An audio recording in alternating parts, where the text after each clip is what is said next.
Hello friends, welcome to my YouTube channel. So today in this video I am going to show you how to delete connected device from TV. Simply go to settings, tap on all settings. Then select the option connection. Then tap on external device manager. Tap on device connection manager. Tap on device list. So here you can see the list of devices that connected to the TV. You can see here. So if you want to delete any connected device, first of all you need to select the device.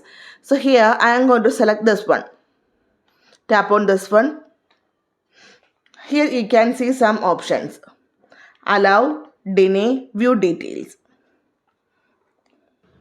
Okay, then from here select the option deny.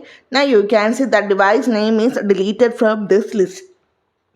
So simply in this way we can delete connected device from the TV. So hope you guys enjoy this video. Thank you for watching. Thank you. Bye bye.